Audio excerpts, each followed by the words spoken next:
Voces errantes.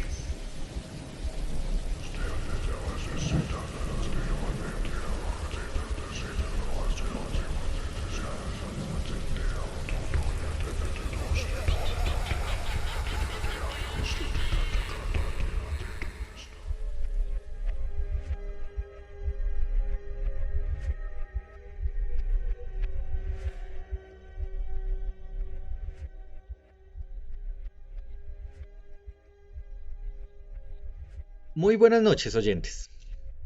Bienvenidos una noche más a Voces Errantes. En la noche de hoy vamos a continuar con unos temas que quedaron en el tintero en el episodio anterior. Vamos a continuar hablando acerca de la evolución de la literatura gótica y la importancia que tuvo todo este desarrollo literario durante esta época para la creación del terror moderno, del terror como lo conocemos hoy en día. Es bastante interesante porque pues podemos decir que este proceso a partir de pues de la creación de grupos, digámoslo, un poco desconocidos y ocultos de la sociedad, pues todo fue como increciendo en búsqueda de ese tope literario enfocado pues a crear un género literario que tuviera una relevancia futuro y durara en la posteridad, ¿no? Así que bueno, este episodio va a estar bastante interesante, sobre todo pues porque estamos acompañados de alguien que, al igual que yo, pues es bastante apasionado por el tema y pues nos va a regalar unos datos bastante interesantes, ¿no? Como siempre, pues ya saben, estamos con Memo. ¿Cómo se encuentra esta noche, Memo? Buenas noches Jefferson, buenas noches oyentes. Así es, pues seguimos en este camino de descubrimiento que ha sido tan interesante desde el principio y pues vamos a ver cómo vamos abordando a todos esos personajes que empiezan a nacer en esta época en la que vamos atravesando, ¿no? Exactamente, ya empezamos a ver que, pues que los personajes que se empiezan a desarrollar en esta época tienen un peso actual y yo creo que, pues, personas que les guste o no el terror tienen que conocer a estos personajes casi que obligatoriamente, ¿no? Sí, claro, son personajes muy icónicos y muy emblemáticos de toda la literatura y que pues más adelante con ciertos movimientos que ya vamos a mencionar pues van a ser inspiración para muchas representaciones y expresiones artísticas, ¿no?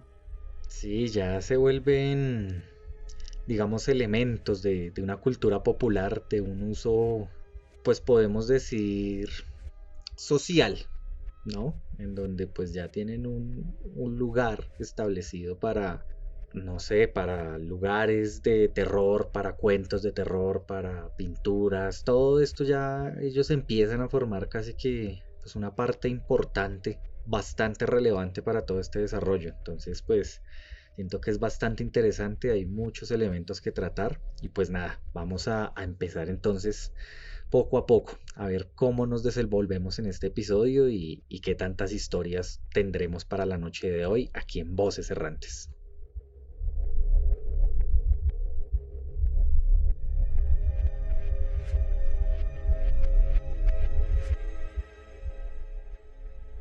La Edad Moderna. Bueno, ya en este punto que estamos atravesando, pues ya son varios siglos, de todas formas, así como lo fue la Edad Media, ¿no? Bueno, fueron muchísimos más siglos en la Edad Media, pero en, en toda esta época que estamos atravesando, pues que empieza desde el siglo, mediados del siglo XV hasta el siglo XVIII, donde ya pues empezaría el posmodernismo. Entonces son estos tres siglos en los que la humanidad y la sociedad como tal se empieza como a asentar y a establecer de cierta manera, obviamente con ciertos cambios, pero que van a marcar una pauta para una evolución y una diferenciación de todas esas eras antiguas, como esa época, como todas esas épocas un poco sombrías y salvajes, por decirlo de alguna manera. Y pues es en esta era, en la Edad Moderna, en la que surgen ciertos movimientos culturales o intelectuales en los territorios europeos pues, más activos, que pues son Inglaterra, Francia, Alemania, Roma. Y uno de esos movimientos pues sería lo que conocemos como la Ilustración, ¿no? Este término pues que nace a mediados del siglo XVIII, ya adelantándonos un poco, pero pues es para dar un contexto a todo lo que vamos a desarrollar a partir de acá. Y pues dura hasta los primeros años del siglo XIX. Este movimiento pues de la Ilustración, pues como dije, inspira y genera muchos cambios culturales y sociales en todo el mundo, bueno, en el mundo occidental más que todo. Y pues uno de esos cambios o lo que más converge pues, fue la Revolución Francesa, ¿no? La Revolución Francesa, que fue como este conflicto político-social con diferentes periodos, diferentes causas, más que todo, pues obviamente en Francia, la Revolución Francesa, pero pues que este hecho marca un punto de quiebre en toda la parte intelectual del mundo conocido, ¿no? Y pues bueno, todo esto de la Ilustración y la Revolución Francesa que se basa prácticamente en sacar de las tinieblas al mundo, de esas tinieblas de la ignorancia, mediante pues el conocimiento que ya en ese punto era mucho más accesible por medio de, ya sea por la literatura, la educación que ya conocimos en la Edad Media, empezaron a surgir las primeras universidades, obviamente pues con acceso a formarse en ellas pues muy limitado pues por la burguesía y demás, pero pues esto también fue un punto para todo este movimiento, ¿no? Entonces es como dije, disipar toda esa oscuridad de la mente y del conocimiento para, para ampliarlo y regir como todo el mundo a partir de la sabiduría y la razón.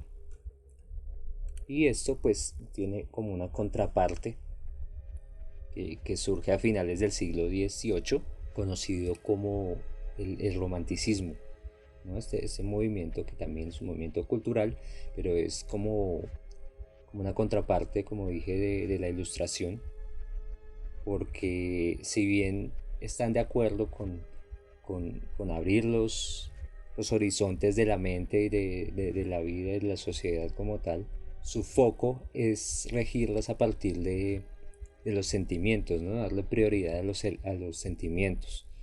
Entonces es como para entender un poco más esto cómo influyó en la cultura que tenemos hoy en día aquí en Occidente, ¿no?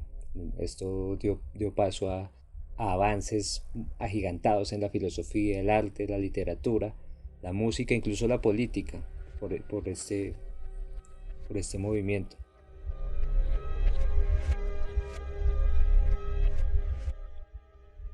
Entonces sí, como que esas barreras mentales y sociales que se impusieron desde la Edad Media y pues en todo el crecimiento de la cultura a principios de la Edad Moderna, pues se empezaron como a ampliar, ¿no?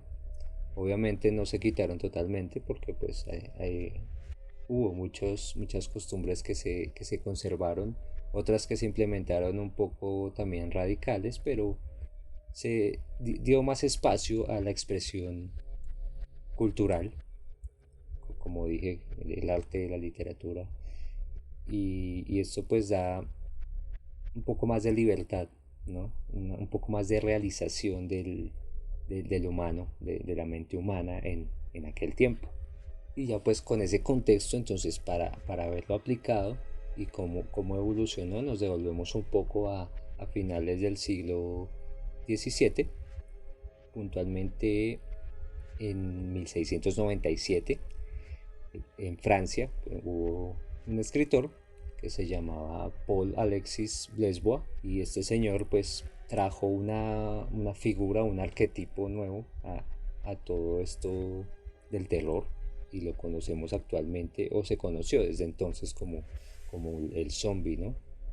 Este concepto pues de un personaje sin voluntad propia y que designa pues como un espíritu o un fantasma encarnado, ¿no? Que regresa de la tumba para acechar o para vagar por el mundo con sus penas que dejó en la tierra antes de irse, ¿no?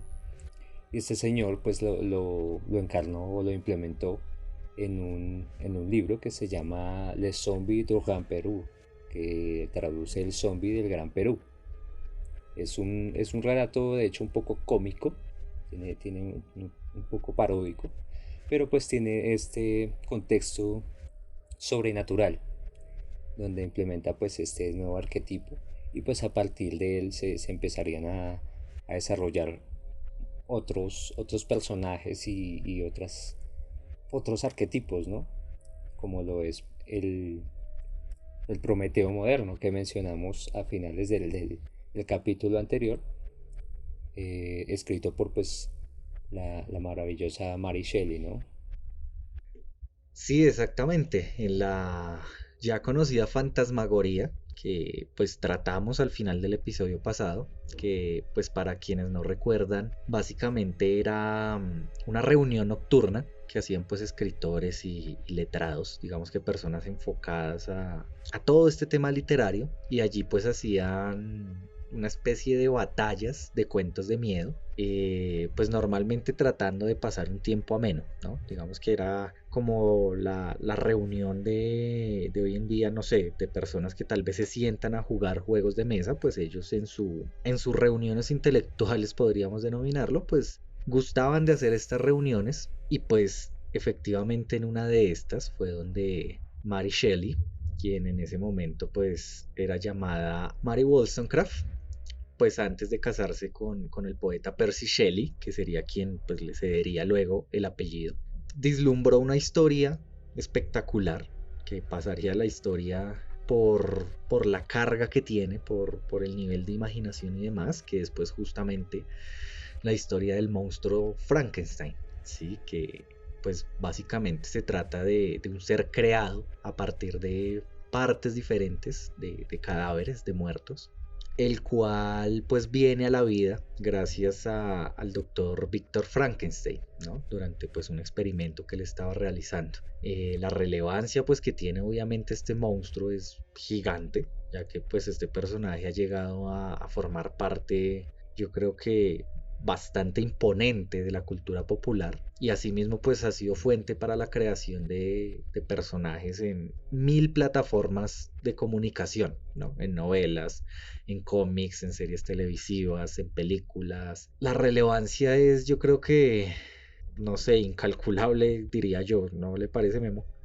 Claro, claro, pues es un paso diferente porque en este incluye la ciencia, ¿no? Que, que si bien en la Edad Media era un poco un tema tabú, era un buen recurso que ella usó para desarrollar este gran personaje. Y es curioso porque pues hay varias opiniones de en quién se pudo haber basado Mary Shelley para construir a este doctor Víctor Frankenstein.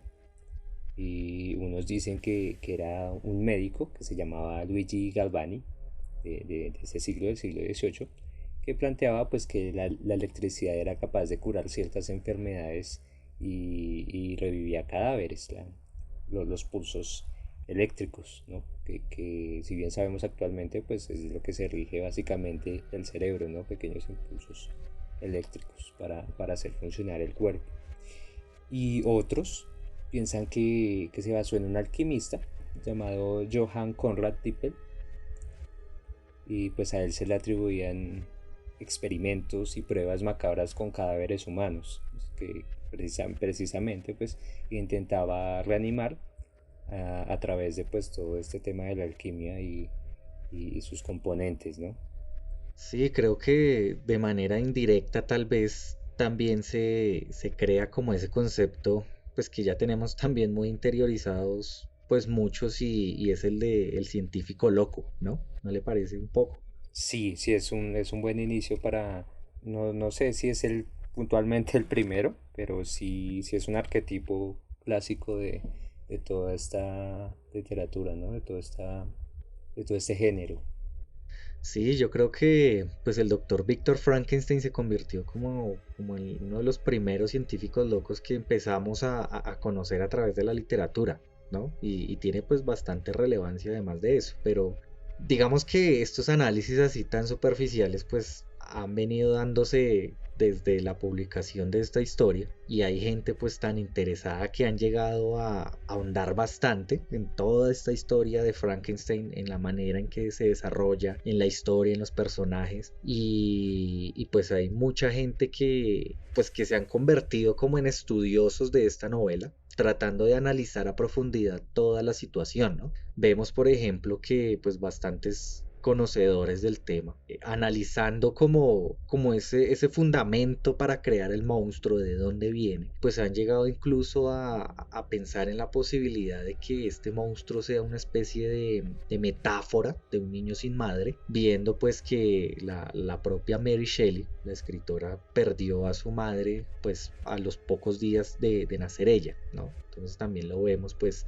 como una especie de metáfora que ella quería plasmar su propia vida dentro de la historia. Y pues aparte de eso también, pues Mary Shelley contaba que ella tuvo una relación pues problemática con su padre, ¿no? Padre pues que también los estudiosos ven representados digamos en ese monstruo, en ese Frankenstein, tratando como de demostrar esa infancia aislada, esa infancia como vacía que pudo llegar a sentir. Aparte de eso, pues también tiene como facetas de esta niñez, pues justamente difícil, plasmadas en la manera de ser del monstruo, porque pues digamos que al igual que Frankenstein, pues Mary Shelley también tuvo una niñez aislada, una niñez solitaria, en donde pues ella se dedicó básicamente a leer y a escribir, a tratar de llenar esos vacíos pues alimentándose de textos y así mismo pues plasmándolas, ¿no? En otros aspectos, digamos, un poco más políticos, como lo que nos hablaba Memo hace un rato, pues el monstruo también tratan de ligarlo un poco con todo el tema de la revolución industrial, porque pues también dicen que Mary Shelley trató de plasmarlo como un símbolo de una clase social oprimida. En las mismas palabras de Shelley, ella escribió básicamente que el monstruo reconocía la división de la propiedad, las inmensas riquezas y la pobreza mísera. Entonces, pues también vemos ahí como una especie de relación entre literatura y política que, pues digamos que ha variado un poco con el pasar de los años, pero es innegable que pues las artes siempre tienen que ir ligadas de la política porque pues las artes son como esa expresión libre que podemos tener a través del tiempo, a pesar de que, pues digamos que los movimientos políticos traten de oprimir a una sociedad, ¿no? Esto lo podemos pues ver reflejado en historias como estas. Lo hemos visto pues a través de las historias que hemos llevado aquí en Voces Errantes, con bastantes movimientos literarios que tratan como de plasmar ideas, sean directas o sean indirectas, traten de decirlo pues muy literal o traten de hacerlo de una manera metafórica, pero pues siempre se ha visto como esta libertad de expresión en cierta medida, y pues obviamente en el nacimiento de un nuevo género pues no iba a pasar esta situación por alto. También pues se hace una relación del monstruo Frankenstein como el resultado trágico de una tecnología pues, incontrolada, podríamos decirlo. Es como una especie de encarnación de ese miedo de la gente a crear algo que no se pueda dominar. Un poco mutado, pero pues sigue siendo como muy relacionado con ese miedo a lo desconocido, ¿no le parece? Sí, desde luego, pues como decía, con todo este tema de la ciencia que venía como descubriéndose en esta edad y pues y cómo se vería aplicada a un escenario como el que narra ella, pues es algo fascinante, ¿no? Y no solo eso, sino que toca como también esas fibras existenciales, por decirlo de alguna forma, en la que pues la conclusión de la obra de Shelley pues es prácticamente de cómo este ser que fue traído al mundo para ver cómo el resto de las personas normales, entre comillas, pueden ser felices y él nunca va a tener acceso a esa felicidad porque simplemente no es aceptado pues dentro de un individuo, de una sociedad en este mundo terrenal que se conoce más de 5.000 años, ¿no? Donde viene pues este ser totalmente diferente a lo que dicta la evolución humana, la evolución y la moral. Claro, ya si entramos como a un punto de vista un poquito más filosófico también, pues hay un concepto bastante grande donde ya empezamos como a ver esa aplicación de miedos, de pensamientos, de cambios, digamos un poco de pensamientos generacionales que tienden a plasmarse nuevamente, como lo decía hace un rato, pues en el arte y en todos estos movimientos, ¿no? Yo creo que pues la mejor manera de ver una evolución cultural, de ver una evolución generacional dentro de una sociedad, pues es simplemente ir a indagar en estos movimientos artísticos y analizar un poco más a fondo qué querían decir estas personas. Un cuento tan relevante como lo fue Frankenstein, pues tiene que tener un peso cultural y un peso histórico inigualable. Entonces, si queremos indagar un poco cómo es que estaban golpeando estos movimientos sociales al desarrollo cultural y al desarrollo, pues, digamos, global un poco, porque pues estamos hablando de un hecho gigante como la revolución industrial, pues este cuento enmarca muchos elementos que no se pueden pasar por alto. Eso es, pues yo creo que es una de las razones por la que tantas personas se dedican de lleno a hacer un análisis, a estudiar una composición que muchos podrían creer que pues fue básicamente obra de la imaginación de una persona pues bastante creativa, ¿no? Pero pues va muchísimo, muchísimo más allá todavía. Hay también otro elemento que pues a mí me parece bastante interesante dentro de los análisis que se han dado de la creación de esta historia. Y es que a pesar pues de todos estos elementos sociales que hemos hablado, pues Mary Shelley también entraría como a enlazar un poco varias leyendas medievales europeas acerca de, pues, de la creación de la vida artificial, ¿no? Bastante conocidas, pues como Fausto, que pues Memo nos habló de esta obra en el capítulo pasado, o pues una un poco más, de pronto un poco más reconocida, que sería pues la historia del Golem, que es pues de pronto un poco más reconocida gracias a pues a una de las películas más famosas de la historia, justamente pues llamada El Golem, que se lanzó pues al mundo en 1920, recién digamos que en el crecimiento de este cine mudo, llevado de la mano pues de una productora alemana, que pues ha sido también bastante parodiada a través de la historia, ¿no? En series de televisión, de hecho hay un capítulo de Los Simpson donde lo parodian, yo creo que bastante bien, no sé si Memo lo recuerda en este momento. No, la verdad no, no recuerdo la referencia porque de hecho no he visto la película, seré un pequeño porcentaje que no he visto la película del Golem. Bueno, pues ahí digamos que la primera recomendación audiovisual de esta noche pues va de mi parte, ¿no? Y pues en el capítulo de Los Simpson, pues básicamente Krusty le cuenta a Bart que este golem pues fue creado en el siglo XVII por un rabino a partir de arcilla para convertirse en un defensor de los judíos. Y pues digamos que lo que se conoce de este golem dentro de pues, el universo Simpson es que en algún momento de la historia se le dio la orden de matar a un zar porque pues el mismo golem vomitó un pergamino donde se le daba la orden. Digamos que la trama de este episodio pues es que la persona escribe la orden pues, que le quiere dar al golem en un pergamino, se la mete en la boca y pues el golem está obligado a cumplir con esta orden, ¿no?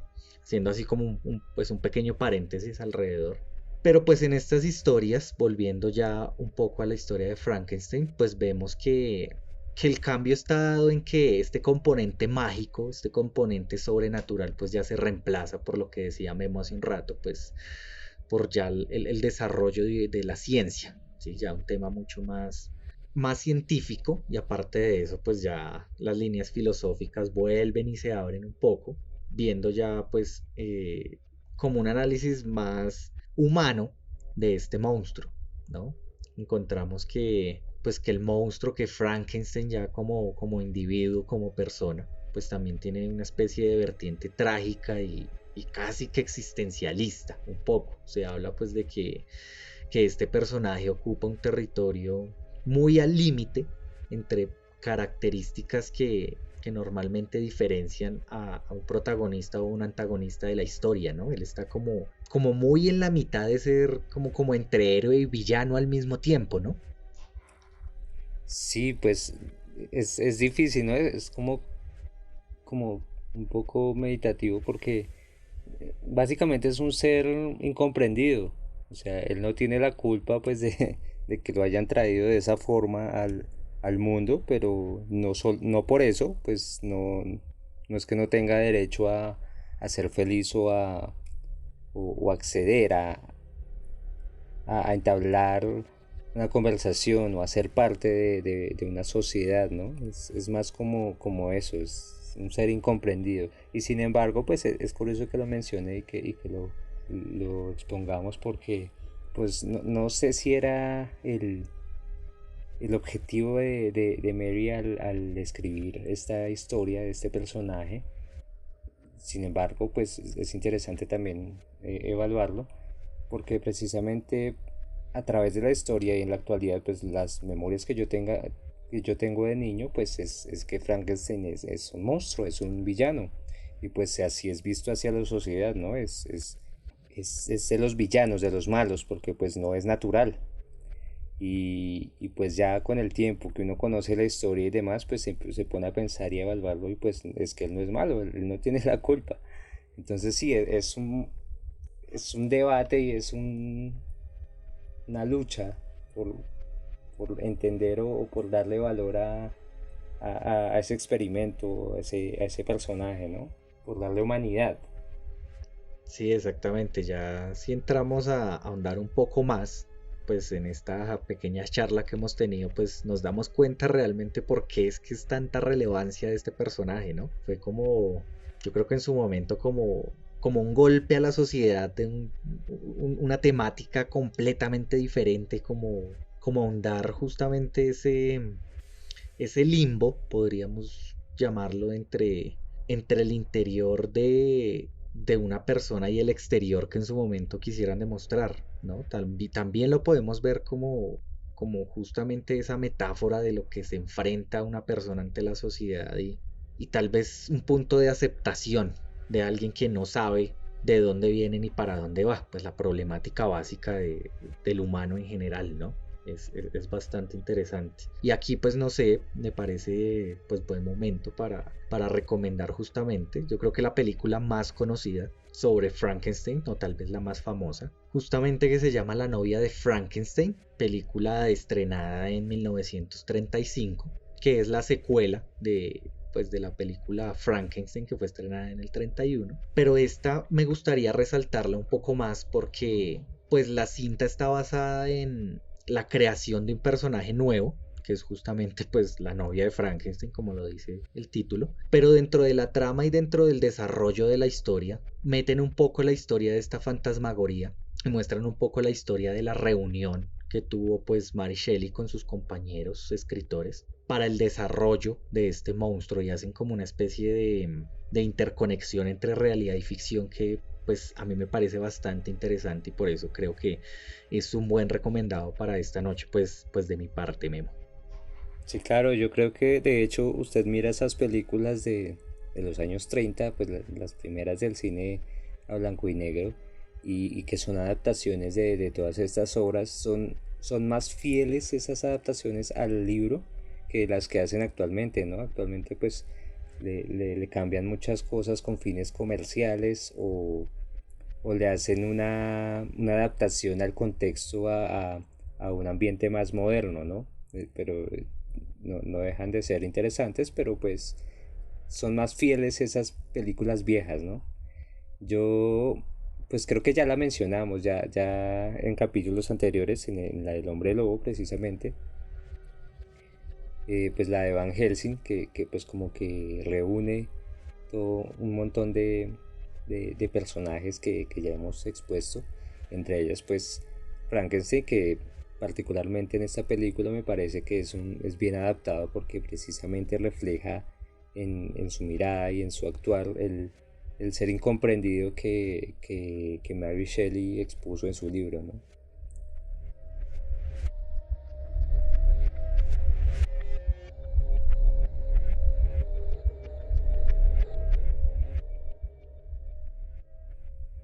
Sin embargo, pues Mary Shelley pues no solo escribió Frankenstein, ¿no? Ella tuvo pues, si bien tuvo una vida difícil por lo que ya mencionó Jefferson y lo que pasó después con su esposo Percy, pues que fue problemas económicos. Ella tuvo 4 hijos que desafortunadamente pues fallecieron muy pequeños por distintas enfermedades y deficiencias, y pues hasta un cuarto bebé fue que ella pudo disfrutar o asumir ese papel de madre que de cierta forma como que reflejó en Frankenstein, pues con todo ese conflicto de padre e hijo, ¿no?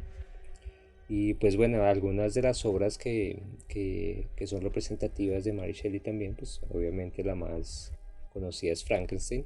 Sin embargo hay otra que se llama Matilda, que es un drama romántico. Pues la mayoría de las obras de Mary se publicaron mucho después, ¿no? Esta se publicó, por ejemplo, en 1959, ¿no? Casi un siglo después.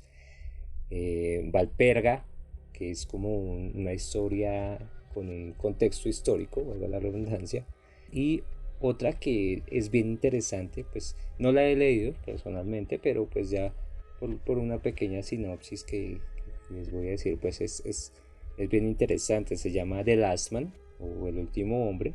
Es una novela apocalíptica ambientada en 2073, en el año 2073, ¿sí? En el siglo XXI. Y pues es una novela pues en la que la mayoría de la humanidad pues fue aniquilada por una plaga. No sé si se haga familiar. Entonces pues es bien interesante como esa visión que tenía esa escritora pues del siglo XVIII a cómo vería el siglo XXI en esa época.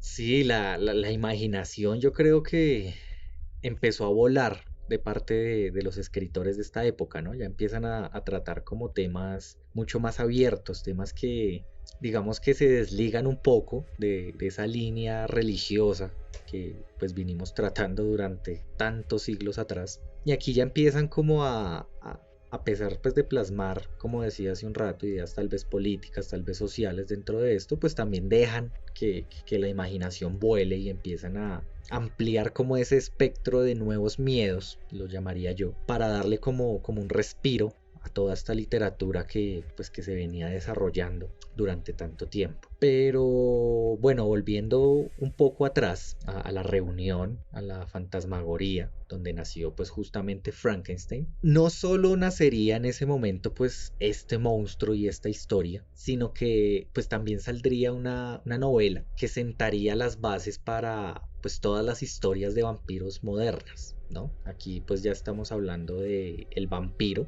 escrita por John William Polidori, cuyo personaje curiosamente pues está basado en Lord Byron, que como les comentaba en el capítulo pasado, pues era otro de los escritores que hacía parte de este grupo. Y aquí pues digamos que la caricatura que hace Polidori de este personaje, pues trata de mostrarlo como un hombre lujurioso e insatisfecho a la vez, que pues está en búsqueda de jóvenes, ¿no? Entonces aquí pues él también hace como una pequeña relación de toda esta parte erótica, pero mezclándolo como con, no sé, como con la parte sangrienta tal vez, ¿no? Hace una mezcla un poco extraña tal vez para el momento, que pues a futuro ya viniendo un poco más a la modernidad, es yo creo que un poco la esencia que venían teniendo las películas de terror de los 90 y principios de los 2000 un poco, ¿no? La obra y el personaje es del vampiro, pues surge justamente en esta reunión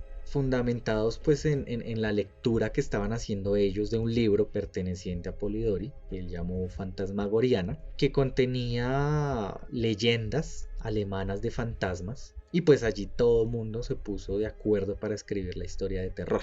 Allí pues digamos que la final de esta competencia fue justamente con Mary Shelley, que pues propuso el argumento base para la historia de Frankenstein, y Polidori con su relato del vampiro. Allí pues digamos que empezaron a realizar sesiones o reuniones pues mucho más seguidas para empezar a desarrollar ya estos argumentos y tratar de darles un peso, una contextualización mucho más completa. Y aparte de eso, pues en estas noches también Lord Byron ayudó haciendo unos pequeños esbozos de un relato que él tenía pues inconcluso que llamaba El Entierro, en donde pues se cuenta de una forma muy parecida a la primera parte del vampiro.